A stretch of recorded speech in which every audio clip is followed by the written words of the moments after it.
Hello, Methow Valley friends. It's my pleasure to introduce James DeSalvo. He's the executive director of Methow Trails.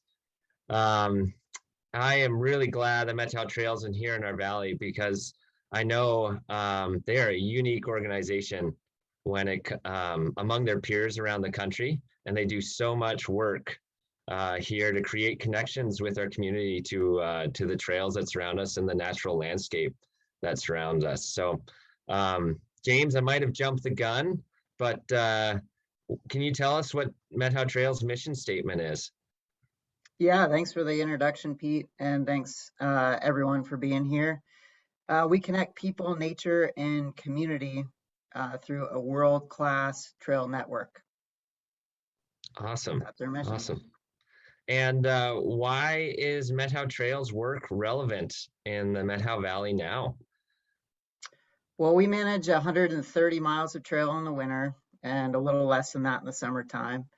And whether people like to recognize it or not, or know it or not, we connect just about everyone in the valley to each other.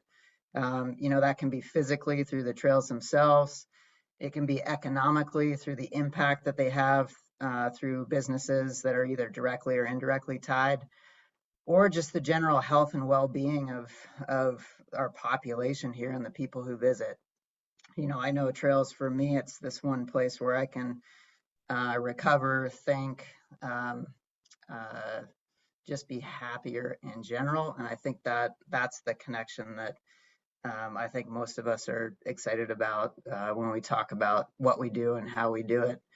Why are we relevant now specifically? I think we're one of the last safest places to to have community and to connect with people, especially with the COVID outbreak that happened a year and a half ago, and that's ongoing. There's really not an end to that we see coming for the foreseeable future, and so that community that's created on the trail or through all those connections, and that the safe way to do it through all the distance in the vast trail network that we manage, that's critical for our community.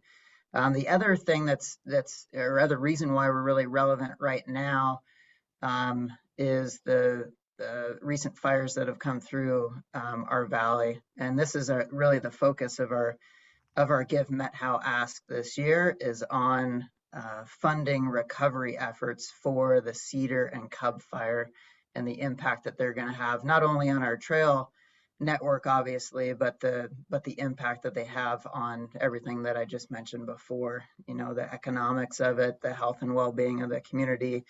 So to give you a small example of where the money would be spent, right now there's restrictions on what we can do. The down trees that we can thin over closed sections of trail. We're hoping to open as much of the burned areas we possibly can this fall, winter, and spring. And one specific tool for that is an electric chainsaw. That can get us on the trail a lot quicker and a lot sooner to thin that, and also hiring fire crew and trail crew to clear those downed areas of trees. So that's two specific examples of how the money would be spent specifically this year. But yeah, hopefully that gives you a good idea, and I'll close it there. Okay, awesome. Thanks, James. Yeah, thank you, Pete.